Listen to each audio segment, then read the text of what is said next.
Hello, you crazed collectors, you monster mavens of toy hoarding. It's me from Super Monster City, where we send pop culture exhibits way across the country. And tomorrow, believe it or not, daring and brave, I'm going to ship off these incredible toys to a museum that is interested in exhibiting them.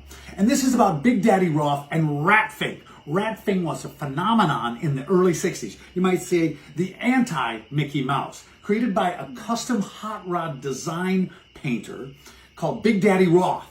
And he would paint hot rods. And Rat Fink was one of his characters, and he went incredibly popular and created all sorts of mayhem. Now, we're going to look at some right here. I have to tell you, my Rat Fink model got destroyed. It's in my house somewhere. I know. But it was playable. I could play with it. Now, right here, if you can get a close-up of him, this is Brother Rat Fink. Now, Brother Rat Fink was put together and painted by my father, my incredible father.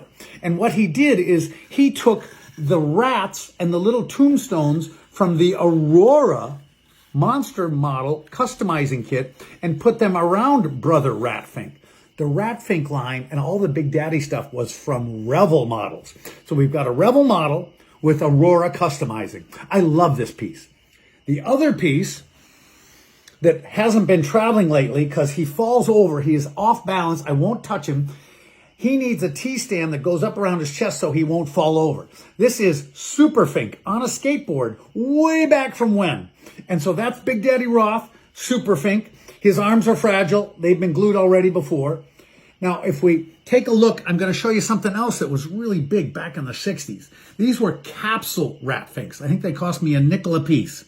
And there's a whole bunch that are pretty good looking. Some of them came with mustaches, and then some of them came with rings. And you'd put a ring on your finger and it had a little post right there, and then you'd wear them on your finger like a ring. So some of these have the ring hole, and some of them don't. That one doesn't. Some of them have mustaches, and some of them don't. So that's the little Rat Fink. That one has diamond eyes. I had a black Rat Fink, back in the day. He was my favorite with red eyes. He suffered an adventure going down a fire pit, and his ears melted, and well, anyway, we won't go into that. Also, in my search for Rat Fink memorabilia, I found this 45 record album. Anybody remember 45s? Do we? Okay, good. These were like singles back in the day. Alan Sherman was a novelty song singer, and this is Rat Fink. It's pretty fun. See if you can look it up on YouTube. Also, because of the popularity of Rat Finks, there was a series called Weirdos. Now, these are like erasers, I guess. I never dared use them because I wasn't that kind of... This guy's a football player, that guy's a surfer. The Weirdo line was in direct competition with Rat Fink. In fact, Weirdos were so popular, they had their own line of models and their own line of trading cards. And so, at the moment, we have our stuff in the Sacramento History Museum down in California, and they expressed some interest in exhibiting Rat Fink. And so I went into the crypts. I went dark amidst the cobwebs and the shadows and the spiders. Scorpions scampered, snakes slithered, and I found all these incredible pieces. And now, brave as I am, I'm going to pack them up with extra tissue and bubble wrap and this and that and that and this. And they're going off to California this week, I hope, to be enjoyed and oohed and awed over. So if you want more information about the pop culture exhibit that Super Monster City sends out across the country, go to our website, supermonstercity.com. Go all the way to the bottom, click yes, sign me up for the newsletter, and we will send you a newsletter, tell you where, when, how, why, and whatever.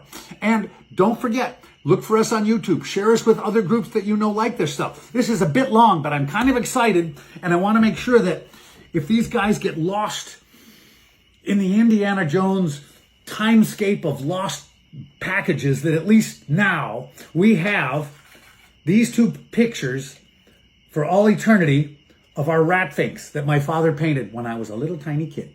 Anyway, I better sign off, but before I go, if you're a collector of ephemera, go find this magazine from 2009, and it has a big interview with Big Daddy Roth right there. It's a great interview, and it's got an even bigger article about Aurora monster models and the monster craze of the 60s.